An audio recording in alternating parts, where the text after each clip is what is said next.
Il y a des soirs où le football dépasse le sport.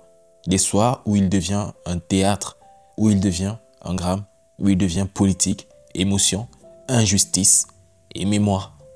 Le 8 juillet 1982, dans la fournaise de Séville, la France a cru à son rêve. Elle menait 3-1 en prolongation, elle dominait l'Allemagne, elle volait vers sa première finale de Coupe du Monde. Mais ce soir-là, le destin portait un maillot noir, une moustache et un regard froid. Ce soir-là, le football n'a pas simplement choisi un vainqueur, il a brisé une équipe, il a figé une nation. Ce match entre la France et la RFA, la République fédérale d'Allemagne, est resté dans l'histoire, pas pour la beauté de son jeu, mais pour la violence de son injustice. Car ce n'est pas une simple défaite, c'est une cicatrice.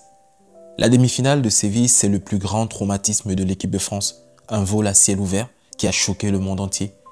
Avant de revivre ce drame minute par minute, il faut comprendre comment la France et l'Allemagne sont arrivés là, car le contexte explique tout. Avant de continuer cette vidéo, je souhaiterais vous dire merci. Merci pour vos vues, vos likes, vos commentaires à travers ces différentes vidéos. Cela me fait grandement plaisir et cela favorise une expansion massive de cette chaîne. Malheureusement, vous êtes plusieurs à regarder ces vidéos sans être abonnés. Ainsi, je vous demande humblement de vous abonner et d'activer la cloche des notifications pour être averti à la mise en ligne de prochaines vidéos. Sur ce, je vous dis bonne écoute. Depuis 1978, la France renaît. Elle n'est plus cette sélection terne des années 60 et 70. Avec Michel Hidalgo sur le banc, c'est le retour du jeu, du panache, de la technique. C'est le retour d'une idée, celle d'un football qui pense avant de frapper. Et au cœur de cette révolution, un joueur, un maestro, Michel Platini. Autour de lui, Hidalgo compose un milieu de terrain magique. Giresse, l'intelligence, Tigana, l'énergie et Fernandez, le bosseur. On les appellera bientôt le carré magique. Mais ce carré ne convainc pas tout de suite. Dans le groupe 4, tics pleuvent. Certains parlent déjà du fiasco de l'année. Mais la France se relève contre le Koweït, victoire 4-1 dans un match marqué par une polémique lunaire. Un événement surréaliste, mais anecdotique. Le vrai tournant, c'est contre la Tchécoslovaquie. Match nul, un but partout.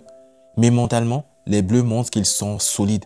Qualifiés de justesse, ils abordent le second tour dans le groupe D, aux côtés de l'Autriche et de l'Irlande du Nord. Et là, enfin, ils explosent. 1-0 contre l'Autriche grâce à Bernard Guinguini, puis 4-1 contre l'Irlande du Nord. Platini est au sommet, Trésor et Rocheteau aussi. La France régale, elle séduit, elle rassure et surtout elle se qualifie pour la première demi-finale de la Coupe du Monde de son histoire. C'est une renaissance. Une génération de rêves est en marche. À l'opposé du romantisme français, il y a la rigueur allemande. La République fédérale d'Allemagne, abrégée RFA, championne du monde 1974, n'a plus Beckenbauer, mais elle a la méthode et des soldats. Schumacher, Stieke, Brigger et Rummenigge.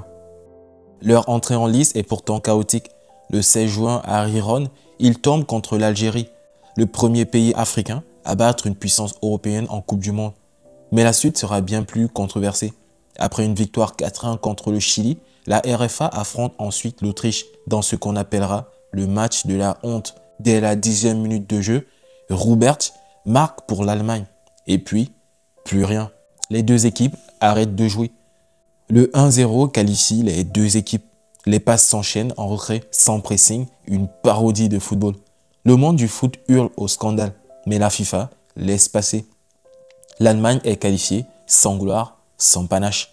Dans le second tour, la RFA est dans le groupe B, avec l'Espagne et l'Angleterre. Match nul contre les Anglais, victoire contre l'Espagne.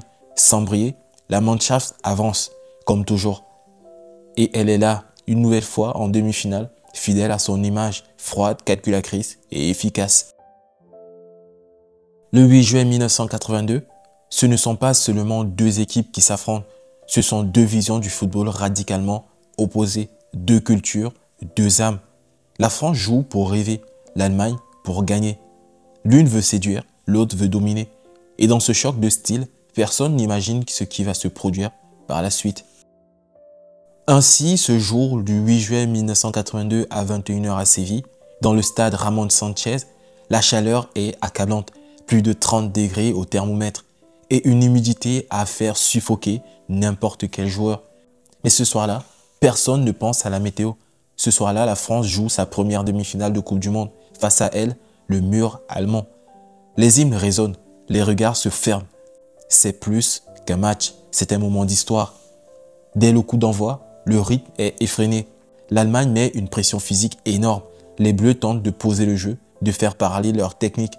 Mais à la 17e minute de jeu, tout s'effondre une première fois. Une frappe lourde poussée par Ettori. Lidbarsi a bien suivi et marque dans un angle fermé. 1-0, les Bleus sont dès le début menés. Mais cette génération ne panique pas. À la 26e minute, Dominique Rocheteau s'infiltre dans la surface, fauché par Bernard Forster.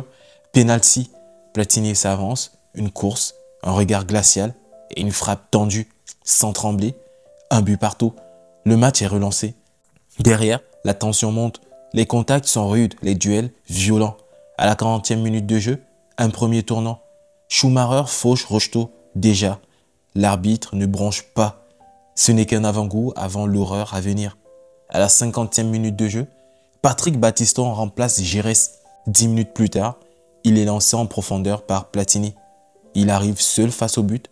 Il tente un lob subtil et là surgit l'inimaginable. Harald Schumacher ne cherche pas le ballon. Il ne saute à pleine vitesse. Hanche en avant, genoux levés, les yeux fixés ailleurs. Battiston s'effondre, inconscient, il ne bouge plus. Platini croit d'abord qu'il est mort. Il dira plus tard « J'ai senti qu'il n'avait plus de pouls. Je croyais qu'il était parti stade et sous le choc. Mais l'arbitre, Charles Cover, ne siffle rien. Pas de carton, pas de faute, pas même un coup franc. Schumacher, impassible, reste dans le match. Battiston, lui, sort sur civière, mâchoire fracturée, vertèbres déplacées, dents arrachées, perte de connaissance. La plus grande agression de l'histoire du football est restée impunie. Les Bleus sont sidérés, le rythme retombe, les deux équipes s'observent. Le temps réglementaire s'achève sur un score de 1 but partout, mais dans la tête, les émotions explosent. La prolongation s'annonce électrique. À la 92e minute de jeu, c'est la délivrance. Coup franc mal dégagé par la défense allemande, Marius Trésor enchaîne une reprise de volée puissante, court sur le terrain. Le rêve semble à portée de main. Mais les Bleus ne s'arrêtent pas là. À la 98e minute de jeu, Platini initie une action lumineuse. Giresse servi à l'entrée de la surface, frappe croisée, le ballon touche le poteau et entre. 3-1. Les joueurs se jettent les uns dans les bras des autres. Platini pleure de joie. À ce moment précis, tout un pays se dit « on va en finale ». Mais face à la France, il y a l'Allemagne. Et l'Allemagne, même blessée, ne meurt jamais. À la 112e minute de jeu, Rummenigge, pourtant blessé, fait son entrée. À peine 5 minutes plus tard, il marque en se coupe. Et c'est là que le doute réussit son coup. À la 108e minute de jeu, nouveau coup dur. Fischer, dos au but, réalise un retourné acrobatique splendide. En 6 minutes, la France a tout perdu. L'énergie, l'élan et l'assurance. S'ensuira donc une séance de tir au but mythique. Place au tir au but. Une première dans l'histoire de la Coupe du Monde. Giresse marque, Kars marque, Amoros poteau rentrant, Breitner égalise, Rocheteau tranquille, Stilique rate, la France mène. Mais derrière, Schumacher se transforme en bourreau. Il arrête le tir au but du suivant. Puis sur 5-4, l'Allemagne est en finale. Le silence, les larmes, le dégoût, la France est éliminée par le cynisme, par la brutalité, par une agression non sanctionnée et un scénario que même le destin n'aurait pas osé écrire. Il y a des défaites sportives, il y a des injustices historiques. Ce qui s'est passé le 8 juin 1982 dépasse le cadre du football. Ce n'était pas un simple match perdu, c'était un vol, un pillage, un scandale arbitré. Harald Schumacher aurait dû être expulsé. Il n'a pas tenté d'intervenir sur le ballon. Il a fauché Battiston comme un missile en pleine tête. Résultat, une civière, 2 dents arrachées, une vertèbre déplacée, une perte de connaissance et aucune sanction, aucune faute, même pas un regard de l'arbitre. Charles Cover, arbitre néerlandais, restera muet. Encore aujourd'hui, on se demande comment a-t-il pu laisser passer cela? Comment peut-on arbitrer un match de Coupe du Monde les yeux fermés? Et Schumacher dans tout ça. Non seulement il ne s'excuse pas, mais il provoque.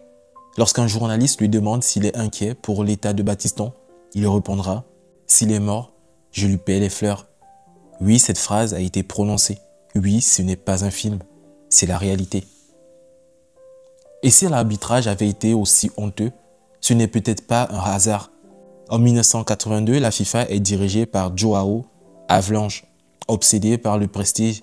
Une finale Italie-Allemagne faisait saliver les diffuseurs. Le classicisme contre la rigueur.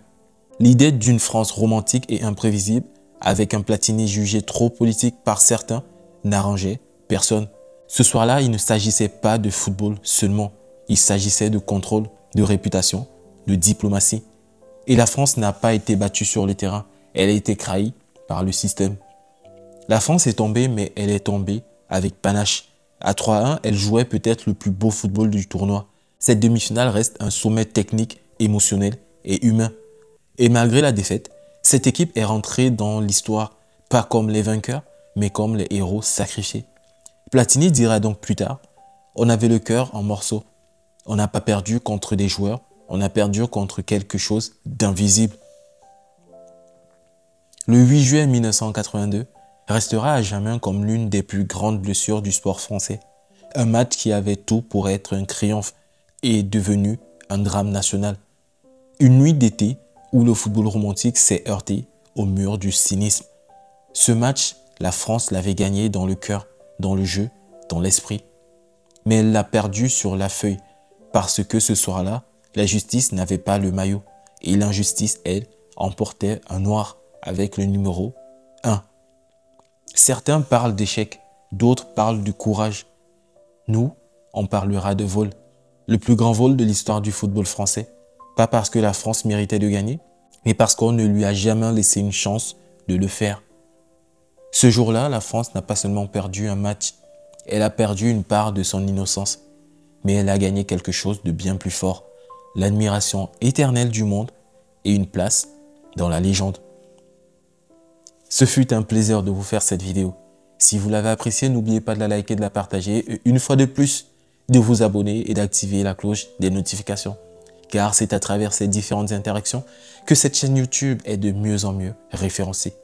Sur ce les amis, rendez-vous mercredi pour notre prochain opus. Prenez soin de vous et peace la famille.